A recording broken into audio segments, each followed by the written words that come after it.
बिल्कुल ये सही है।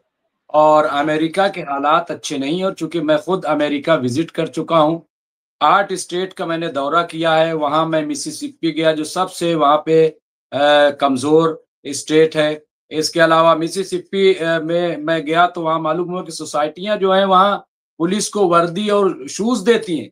गवर्नमेंट इतनी वहाँ पे कमज़ोर है, यानी वहाँ पे सोशल ऑर्गेनाइज़ेशन ज़्यादा मज़बूत हैं बनिस्बत सरकार के। मैं डेट्रॉयट गया, मिशिगन गया, तो इस तरह के कई जो है वहाँ पे, और वहाँ एजुकेशनिस्ट, वहाँ आपको हैरत होगी, मैं आज तक नहीं सोच पा रहा हूँ कि 60-65% वहाँ हाई स्कूल में ड्रॉप रेट है। आप सोचिए अमेरिका में, वहाँ पे एजुकेशन का बजट रोज-बरोज कम होता जा रहा है। वहाँ पे प्राइवेट एजुकेशन, महँगी एजुकेशन वहाँ होती जा रही है। तो ये वहाँ के हालात, जो लोग अमेरिका को समझते हैं कि बस, तो ऐसा कुछ नहीं है। दूर के ढोल सुहावने होते हैं। हाँ, ठीक है, चूँकि वहाँ डॉलर है और डॉलर पॉपुलर है, तो कई बार कहते हैं ना कि हाथी मर जाए तब भी सवा लाख का ही हम लोगों के यहाँ मुहावरा है, तो वही सूरत-ए-हाल है। लेकिन मैं आऊँगा कैप्टन साहब आपके पास, कि जिस तरह से स्पेन ने पाबंदी आयत की, स्पेन ने एक बड़ा फैसला लिया है। इसका, और आपने बताया भी हमें शुरू में कि कैसे इसका क्या तोड़ इज़राइल के पास है? कैसे उससे निपटेगा? ये तो एक तरीके से हार है इज़राइल की। अगर देखा जाए कि एक के बाद एक इनके खिलाफ जो लोग खड़े हो रहे हैं, यानी अमेरिका भी डामाडोल हो रहा है, और इसके बावजूद हम देख रहे हैं कि नेतन्याहू मान नहीं रहे। अभी भी 4 टावर 4 दिन में गिरा दिए गाज़ा में। अभी भी उनको लग रहा है कि मैं बिल्कुल साफ कर दूंगा, 7 अक्टूबर से पहले पूरी तरह से कब्जा कर लूंगा। फौज कह रही है कि 1 साल लगेगा। फौज कह रही है कि गिदौन जो है वो 2 से काम नहीं चलेगा, 3-4 करना पड़ेगा। कैप्टन साहब। डॉक्टर रिजवी, इसमें कोई शक नहीं है कि इजराइल की एयरफोर्स के पास फाइटर एयरक्राफ्ट की कोई कमी नहीं है और बॉम्ब्स की भी कोई कमी नहीं है। इजराइल की एयरफोर्स जो है हर रोज करीबन 100 बॉम्ब गिरा रही है गजा के ऊपर। और इजराइल के जो कारखाने हैं वो हर रोज 20 बम बना लेते हैं। सोफिस्टिकेटेड है उनका आर्म्स इंडस्ट्री, लेकिन कैपेसिटी एक दिन में वो 100 बम नहीं बना सकते। इजराइल की कमजोरी क्या है आर्म्स की, मैं बताता हूँ कि वहाँ जमीन के नीचे रेत के अलावा कुछ भी नहीं है। उनको लोहा चाहिए, दूसरे देश से लाना पड़ता है, स्टील चाहिए, दूसरे देश से लाना पड़ता है, हथियार बनाने के लिए कॉपर चाहिए, ब्रास चाहिए, एल्युमिनियम चाहिए, दूसरे देश से लाना पड़ता है। तो इजराइल के पास बहुत नॉलेज है, लेकिन हथियार बनाते वक्त उनके पास सामग्री यानी मटेरियल्स की कमी पड़ जाती है। तो समझिए वो हर रोज 20 बॉम्ब बनाते, बाकी 80 बॉम्ब हर रोज अमेरिका अपने जहाजों में भर भर के देके जाता है। हर रोज रात के 2 बजे से लेकर सुबह 4 बजे तक बेन गुरियन इंटरनेशनल एयरपोर्ट में यूएस एयरफोर्स के जो स्ट्रेटेजिक एयरलिफ्ट कमांड है, उसके C5A स्टार लिफ्टर विमान आते हैं, हथियार उतारते हैं। और इसी तरह से C-17 ग्लोब मास्टर्स जो कि इंडियन एयरफोर्स में भी हैं, वो अमेरिका ने यूएस एयरफोर्स के आते हैं, अमेरिका से या नेटो देशों से हथियार लेकर आके इजराइल में उतारते हैं। दिक्कत ये आ रही है कि अमेरिका ने, मैं दर्शकों को बता दूं कि क्या खास बात है कि अमेरिका इतने जोर शोर से हथियार इजराइल को दे रहा है। देखिए, अमेरिका ने यूरोप के नेटो देशों में रूस से लड़ने के लिए बहुत बड़ी तादाद में, हजारों लाखों की तादाद में बॉम्ब्स, रॉकेट्स, मिसाइल्स, हथगोले, एंटी टैंक ग्रेनेड्स मिसाइल रखे हुए हैं। अब क्या होता है कि हर चीज की तरह से जिसके अंदर भी कोई केमिकल होता है, जो एक रॉकेट है, मिसाइल है या हथगोला है, उसका जो वॉरहेड है केमिकल ही होता है, उसका जो मसाला। तो उनकी एक लाइफ होती है। तो मैन्युफैक्चरर जब बनाता है इन हथगोलों को, रॉकेट्स, मिसाइल्स को या बॉम्ब्स को, तो कहता है कि इस बॉम्ब की जो लाइफ है वो 10 साल है या 20 साल है, चलो बहुत ज्यादा। तो नेटो देशों में हजारों की तादाद में ऐसे बॉम्ब्स हैं जिनकी की लाइफ 20 साल खत्म हो चुकी है। तो अमेरिका को ऐसे भी उन बॉम्ब्स को हटाकर उसकी जगह नए बॉम्ब रखने हैं। तो आमतौर पे क्या होता है कि जैसे हिंदुस्तान में जब एक बॉम्ब 20 साल पुराना हो जाता है, हम उसको रेगिस्तान में ले आते हैं, एक चार्ज लगा के उसको डेजर्ट के बीच में फटा देते हैं। लड़ाई नहीं हो रही है, बॉम्ब पुराना हो गया है 20 साल, केमिकल अंदर का खराब होना शुरू हो गया है, तो क्या करेंगे? उसको दूर जंगल में ले जाते हैं, डेजिग्नेटेड एरियाज होते हैं, सेफ जोन सरकार ने दिए हुए हैं, वहां पे लगाकर एक उसमें एक फ्यूज लगा के उसको उड़ा देते हैं। तो अमेरिका क्या कर रहा है कि नेटो देशों में जो ये बॉम्ब्स हजारों की तादाद में जमा है, हर रोज उनको अपने स्ट्रेटेजिक एयरलिफ्ट कमांड के हवाई जहाजों में रखता है, इजराइल को सप्लाई करता है। और अगले दिन सुबह 7, 8, 9, 10 बजे इजराइल की एयरफोर्स उनको गजा पे गिरा देती है। ये जो चक्र है, ये अब हम देख रहे हैं 2 साल से चल रहा है। गजा में अभी तक आइडिया ये है कि कम से कम 50 से ज्यादा बड़ी-बड़ी बिल्डिंगों को या मल्टी स्टोरीड बिल्डिंगों को गिरा दिया गया है। सुरंगें कितनी डैमेज हुई हैं, इसका कोई भी आकलन ना तो आईडीएफ के पास है, ना शिन बेत बता पाई है। मैं दर्शकों को बता दूं, शिन बेट की पहुंच जो है गजा स्ट्रिप में बहुत अच्छी है। शिन बेट के जो एजेंट्स हैं वो गजा में बोलना नहीं चाहिए, आम लोगों के साथ मिले हुए हैं।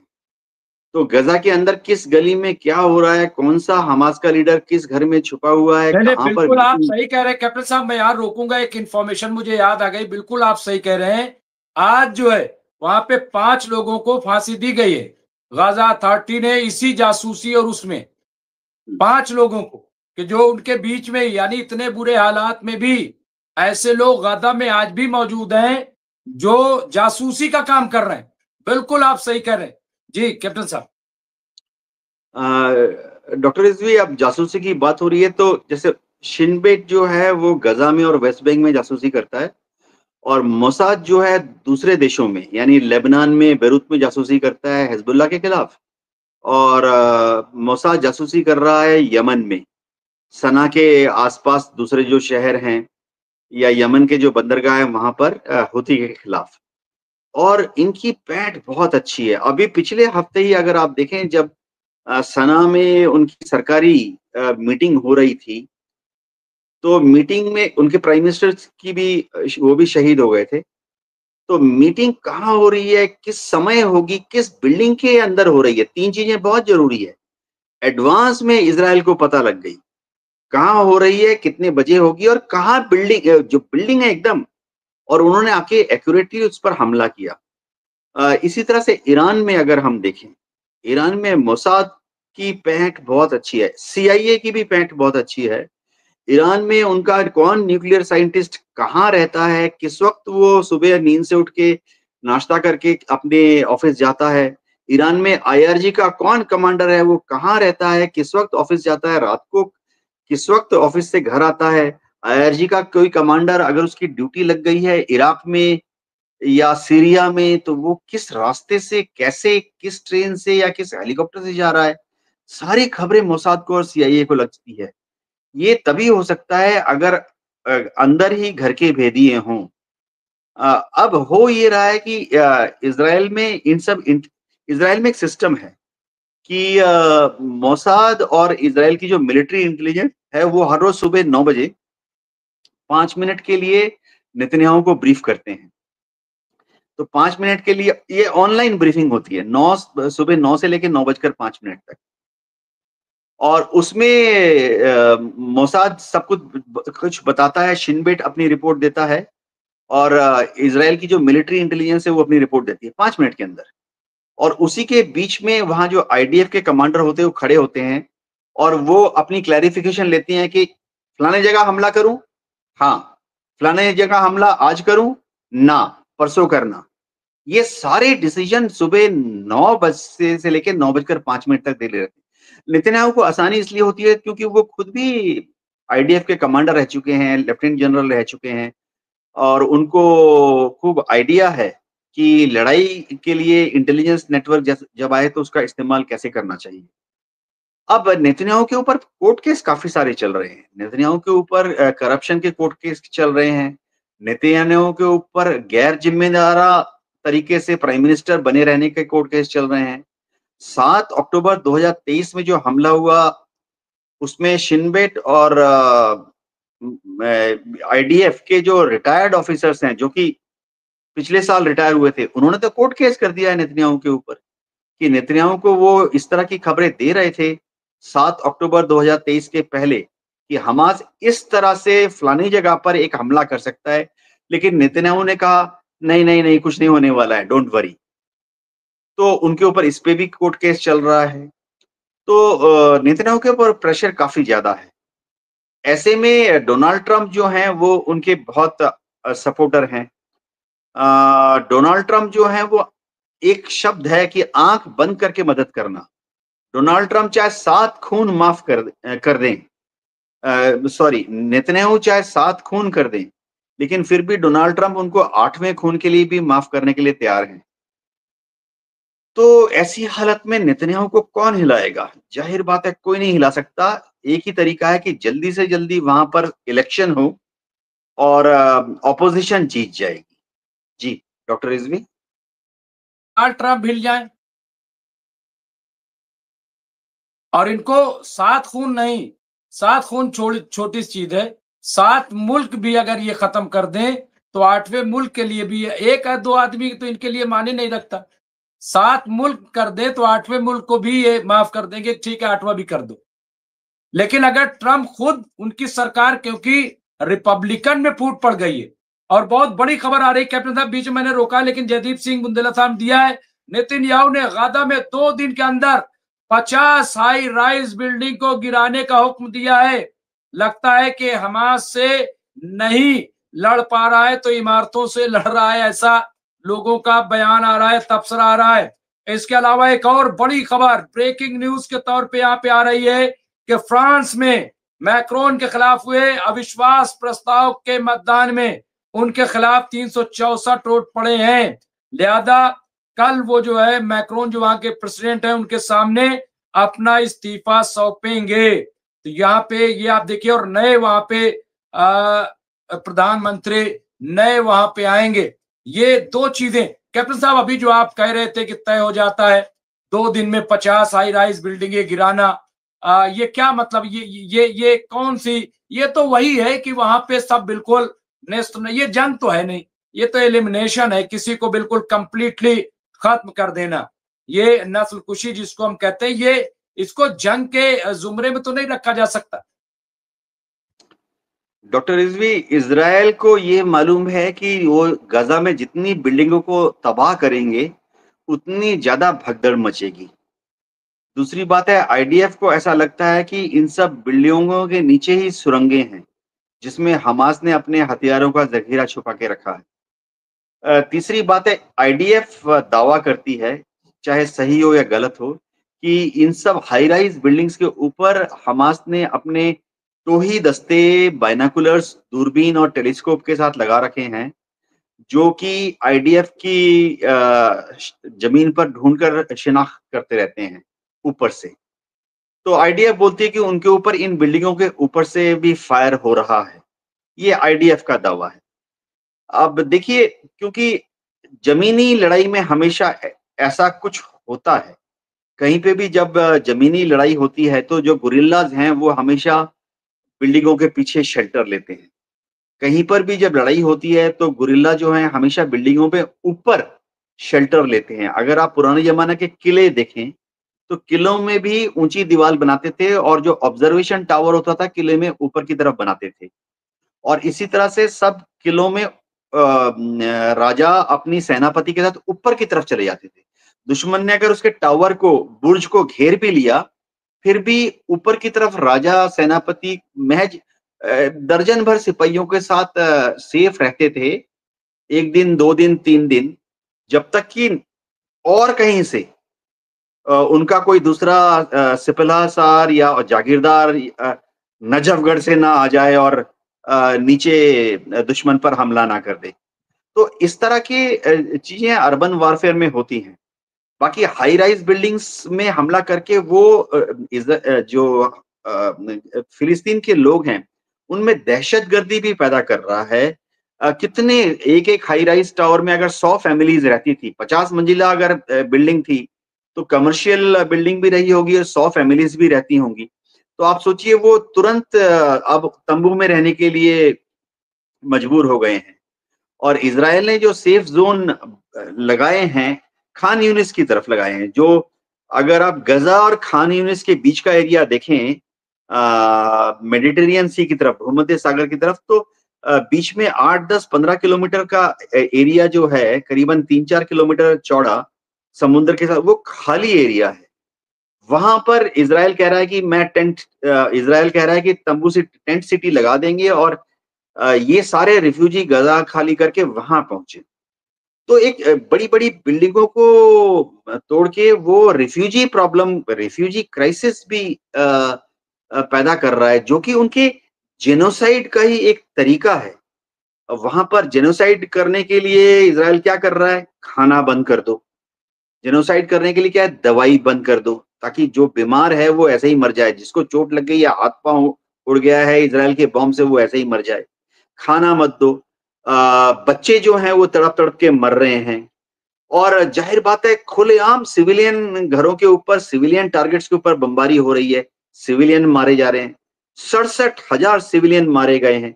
दुनिया में शायद बहुत कम युद्ध हैं जहां इस तादाद पर सिविलियन मारे गए हैं। मेरे को तो सिर्फ इतना ही याद आ रहा है कि 67,000 सिविलियन शायद लास्ट वियतनाम वॉर में हुआ होगा, लेकिन वियतनाम में लड़ाई 10 साल तक चली थी। तो जाहिर बात है नेतन्याहू वॉर क्रिमिनल हैं। अपनी इस जिंदगी में तो, अगली जिंदगी का पता नहीं, इस जिंदगी में तो वो इजराइल छोड़ के कहीं नहीं जा पाएंगे। जहां भी जाएंगे या तो मार दिए जाएंगे या उनको अरेस्ट कर लिया जाएगा। अगर नेतन्याहू भारत में भी आएंगे तो भारत सरकार भी बोल देगी हुजूर माफ करिए, आप भारत में आएंगे तो भारत सरकार की जो हमारी आम जनता है वो नाराज हो जाएगी, आम जनता वोट नहीं देगी। तो अगर नेतन्याहू भारत में भी आना चाहेंगे तो भारत सरकार को फूंक फूंक के उनको चुपके से पुचकार के मना करना पड़ेगा। जी कुल ये आप सही कह रहे हैं। और एक बड़ी खबर फिर आ रही है। मैं आऊंगा एडवोकेट रेशमा हनीफ साहिबा के पास। हमारे पास सिर्फ जो है 8 मिनट बचे हैं। मैं बता दूं, और ये कैप्टन साहब ने कह रखा है कि पहले से जरा थे कि अब इतना टाइम है, तो मैं बता रहा हूं कि 8 मिनट बचे हैं मेरे पास।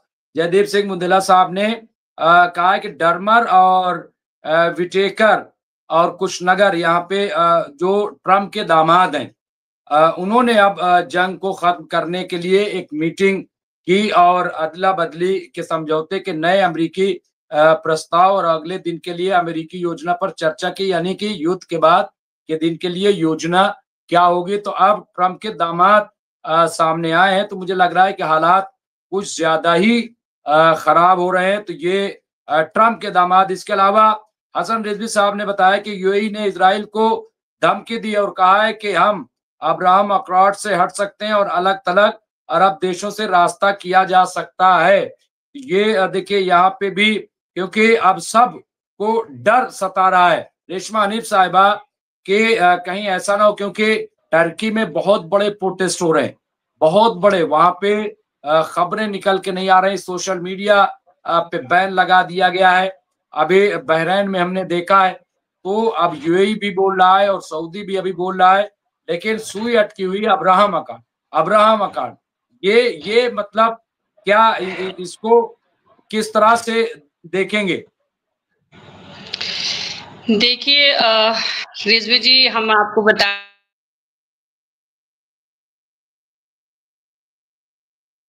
मतलब कि नॉर्मलाइजेशन तो इन लोग सभी लोग पहले से ही करना चाह रहे थे, लेकिन अब बीच में ये युद्ध छिड़ गया, इस वजह से अभी ये थोड़ा, क्योंकि इनकी आवाम इनके खिलाफ है बिल्कुल, जितने भी हुक्मरान हैं अरब के, तो इस वजह से अभी इन लोग नॉर्मलाइजेशन नहीं कर रहे हैं इजराइल से। और ये इसलिए अब ये अब्राहम अकॉर्ड वाला लेके चले हैं कि हम इसलिए अभी जो है हम ये मुआहदा तोड़ सकते हैं और आपसे जो है सारे संबंध खत्म कर लेंगे। अभी जो ड्रोन छोड़े हैं यमन से छोड़े गए हैं हुतियों के द्वारा। तो अगर ये मिस्र चाहता तो उसको रोक भी सकता था, इंटरसेप्ट कर सकता था, लेकिन मिस्र ने नहीं रोके, क्योंकि उससे पहले नेतन्याहू इल्जाम लगा चुके थे कि ये अल-सीसी जो है लाखों लोगों को और अपने वहां आने नहीं दे रहे, ये उनके अधिकारों का कितना हनन हो रहा है, और रिफ्यूजी हैं उनको आने देना चाहिए। लेकिन अल-सीसी को ये डर है कि हमारे वहां खुद ही इतने मसाइल हैं और हम कैसे जो है, अभी हम खाना तो पहुंचा नहीं पाए हैं, लेकिन हम अगर अपना बॉर्डर खोल देते हैं तो सारे के सारे, जाहिर है भाई अपनी जान की तो सभी को परवाह होती है, तो हो सकता है कि बहुत सारे लोग हमारे वहां आ जाएं और फिर वो कहाँ लौट के जाएंगे और ये गजा पे कब्जा कर लेंगे। तो इस वजह से जो है अरब मुल्क जो भी हैं, जो इनके साथ थे पहले, अब वो धीरे धीरे करके इनसे दूर जा रहे हैं। यूएई ने भी कहा है कि ये तो हम लोग ये अगर आप इस तरह से कब्जा करेंगे गजा पे तो हम लोग भी जो है इस समझौते से हट जाएंगे, और जो समझौता हम लोगों का हुआ था इससे हट जाएंगे, इसकी शराइत जो भी हैं हम उन शराइत को तोड़ देंगे, और तो इस बारे में आपको सोचना चाहिए। तो खैर इसका भी दबाव पड़ा है, ऐसा नहीं इजराइल पे। और रही बात ट्रम्प के दामाद की, तो जो ट्रम्प के दामाद हैं वो तो खुद एक यहूदी हैं, और फिर भी अब क्योंकि ट्रम्प बीमार भी रहते हैं, और वही जो इंग्लैंड की जो महारानी थी एलिजाबेथ, जो उनको बीमारी थी, वही वाली बीमारी उनको भी कुछ ऐसा सुनने में आया है कि हो रही है, ब्लैक स्पॉट कुछ पड़ रहे हैं हाथ पे। अभी बीच में गोल्फ वगैरह खेला था उन्होंने, तो ये दिखाने के लिए कि हम बिल्कुल फिट हैं और हमें कुछ भी नहीं है, हम पूरी तरह से सही है। तो कुछ इनका उम्र भी हो रही है, दूसरी चीज ये है कि बीमारियां भी काफी उनको हो रही हैं, और कुछ बहुत सारी बीमारियां छुपाई भी जा रही हैं। तो अब इनके दामाद सामने आए हैं कि दुनिया को ये लगे कि नहीं अब हो सकता है अब और ज्यादा सीरियस हो गए सब, लेकिन ऐसा कुछ नहीं है, ये सब मिलीजुली साजिश है, ये सब एक दूसरे से मिले हुए हैं, और हमास भी इस बात को अच्छे से समझ रहा है, हिजबुल्लाह भी समझ रहा है, हूती भी समझ रहा है, और ईरान भी ये सब चीजों को अच्छे से समझ रहा है। और अब जिन हथियारों से हमला किया जा रहा है, मतलब कि इजराइल पे, चाहे मिसाइल हो चाहे ड्रोन हो, तो वो ईरानी हैं। तो अब ये ऐसा भी इल्जाम लग रहा है कि ये जो है ईरान के हथियार हैं, ईरान इनको हथियार दे रहा है, और IRGC के जो लोग हैं वो काफी बड़ी तादाद में जो है यमन पहुंच चुके हैं, और उनको ट्रेनिंग भी दे रहे हैं, उनको हथियार भी पहुंचा दिए गए हैं। तो अब ये तो अभी इसमें कोई कंफर्मेशन कहीं से कुछ नहीं है, ये सिर्फ इल्जाम है, और अभी ये कोई भी इल्जाम प्रूफ नहीं हुए हैं। तो बस कहने का मतलब ये है कि ये जो अरब ममालिक हैं ये सब ऐसे ही शुरू से ही ऐसे कहते चले आए हैं, और अभी भी यही सब कह रहे हैं, क्योंकि जनता इतना ज्यादा वहां की नाराज है। तो जनता को कुछ करने के लिए, खामोश करने के लिए, या सेटिस्फाइड करने के लिए, या बिल्कुल तख्ता पलट ना हो जाए, विरोध ना हो जाए, उनको खामोश करने के लिए इस तरह के बयान दे रहे हैं। लेकिन ऐसा कुछ भी नहीं है, ये सब आपस में मिले हुए, ये सब दबे हुए हैं अमेरिका से। ये कभी भी अमेरिका के खिलाफ, इजराइल के खिलाफ कुछ नहीं कर पाएंगे, क्योंकि वो 3-4 युद्धों में हारने के बाद जैसे लगता है इनके हौसले बिल्कुल पस्त हो गए हैं। और इजराइल से तो बहुत ही ज्यादा इन लोग डरते हैं, पता नहीं क्यों। मिस्र है और जॉर्डन है, ये सब बहुत ही ज्यादा डरते हैं। हालांकि इजराइल तो इतना छोटा मुल्क है कि अगर हम उसको देखना भी चाहें नक्शे में तो हमको जूम करके उसको देखना पड़ेगा, अगर हम मोबाइल से उसको चेक कर रहे हैं। लेकिन उसके बाद भी तादाद होने से कुछ नहीं होता है, अगर ज्यादा तादाद है तो भी कोई बात नहीं है, उससे कुछ नहीं होता है। अगर आपकी तादाद कम भी है, पूरा लेकिन अमेरिका है, अमेरिका के बेसेस हैं। इजराइल कहाँ वहां पे? वो अमेरिका है, अमेरिका के बेसेस हैं। इंटरसेप्ट कौन कर रहा है? इजराइल कर रहा है क्या? इजराइल का कौन सा बेस है बताइए आप? इजराइल का एक भी बेस बताइए। तो मिस्र में अभी जो मिस्र की तरफ से जो आए हैं ड्रोन, तो मिस्र की तरफ से जो ड्रोन आए हैं, तो ये कहा जा रहा है कि मिस्र ने इंटरसेप्ट नहीं किया। तो मिस्र ने इंटरसेप्ट इसलिए नहीं किया है क्योंकि उससे पहले ये नेतन्याहू मिस्र पे इल्जाम लगा चुके हैं कि अल-सीसी जो हैं ये किसी को जाने नहीं दे रहे हैं, बड़ी तादाद में ये रोके हुए हैं सबको, और अगर ये चाहें तो बॉर्डर खोल दें अपना और सबको ले ले। लेकिन अल-सीसी को ये डर है कि अगर हमने ले लिया तो ये पूरी तरह से उस पर कब्जा कर लेंगे, तो हमारी आवाम भी हमारे खिलाफ हो जाएगी, और पता नहीं ये फिर इन लोगों को वापस लेंगे कि नहीं लेंगे। हालात अगर सही हो भी जाएं तो वैसे हालात क्या ही सही होंगे जब सारे लोग वहीं चले जाएंगे। हालांकि वहां के लोग जाने को तैयार नहीं है, वो कह रहे हम नॉर्थ में आ गए हैं और अब हम यहीं रहेंगे, जो जी चाहे तुम्हारा कर लो, बॉम्बिंग करना हो, कुछ भी करना हो कर डालो, हम लोग यहाँ से अपनी जमीन छोड़ के नहीं जाएंगे। बिल्कुल बिल्कुल। और कहा है कि हम मर जाएंगे यहीं पे, लेकिन हम जाएंगे नहीं, यहाँ वो लोगों का कहना है। और ये यहाँ पे हम बता दें, एक बड़ी खबर आ रही है और इसी बात से बस मैं एंड भी करूंगा कि हसन रिजवी साहब ने अपडेट किया है कि लाल परचम वाली, सुर्ख परचम वाली मस्जिद पहुंचे आयतुल्ला अली खामनाई। कैप्टन साहब, जब भी सुर्ख परचम वाली मस्जिद पे सैयद अली खामनाई जो सुप्रीम लीडर ऑफ ईरान हैं, जब भी वो वहां जाते हैं तो एक कोई ना कोई पैगाम होता है, और फिर अलर्टनेस हो या अटैक हो, कुछ ऐसी सूरत। तो क्या ऐसा कुछ माहौल बन रहा है? क्योंकि सुर्ख मस्जिद जाना जो है वो इसलिए भी हो सकता है कि जमकरान गए हों कि वहां पे, अब चूंकि ये हफ्ता वहदत भी चल रहा है, जो सरवर कायनात हजरत मोहम्मद मुस्तफ़ा सल्लल्लाहु अलैहि वसल्लम की विलादत का हफ्ता वहदत के तौर पे मनाया गया है 12 रबी अव्वल से लेकर के और 17 रबी अव्वल। लेकिन फिर भी खबर तो ये है कि वो गए। तो आखिर में यही सम अप करते हुए मैं चाहूंगा कि अब बस क्लोजिंग रिमार्क्स जो है वो कर दें। क्लोजिंग डॉक्टर रिजवी, इसमें कोई शक नहीं है कि ईरान में इजराइल के खिलाफ काफी आक्रोश है, लेकिन फिलहाल जो आयतुल्लाह गए हैं धार्मिक रीति रिवाज को मनाने के लिए गए हैं, हमला का डिक्लेरेशन नहीं करेंगे। जहां तक फ्रांस की बात है, मैक्रोन बड़े दिक्कत में हैं। उनके प्राइम मिनिस्टर को रिजाइन करना पड़ रहा है क्योंकि ज्यादातर मेंबर पार्लियामेंट जो हैं, उन्होंने मेंबरान ने उनके जो प्राइम मिनिस्टर हैं फ्रैंकोइस बायरू, उनके खिलाफ वोट की है। तो फ्रैंकोइस बायरू जो है वो वोट ऑफ कॉन्फिडेंस नहीं जीत पाए, हार गए। तो अब मैक्रोन क्या करेंगे, ये बहुत बड़ा सवाल है। फ्रांस में मैक्रोन या तो इलेक्शन दोबारा बुला सकते हैं अपनी पार्लियामेंट में के लिए, या पिछले 2 साल में फ्रांस में 4 प्राइम मिनिस्टर हो गए, कोई 4 महीने के लिए, कोई 6 महीने के लिए, और फ्रैंकोइस बायरू जो है वो 5वें प्राइम मिनिस्टर थे। तो शायद कल या परसों तक मैक्रोन एक 6ठे प्राइम मिनिस्टर का भी ऐलान कर सकते हैं। जी डॉक्टर रिजवी।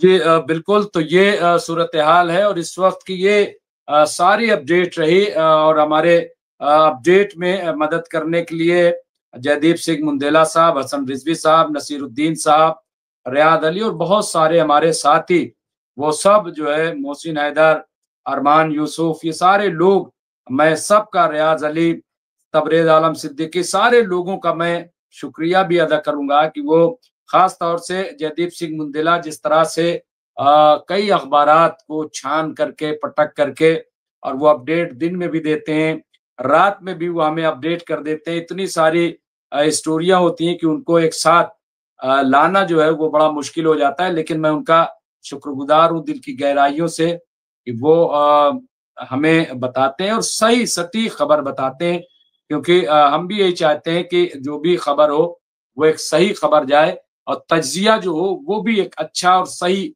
तज्जिया जाए। हमने जो अफगानिस्तान के बारे में कहा वो सिर्फ इस बुनियाद पे कि वहाँ लाशें न निकालना। देखिए, बहादुर कौम और होना है, लेकिन सवाल ये कि सिर्फ बहादुर होना काफी नहीं है, बल्कि उसूल और ज़वाबित, जिंदगी के बारे में मालूमात।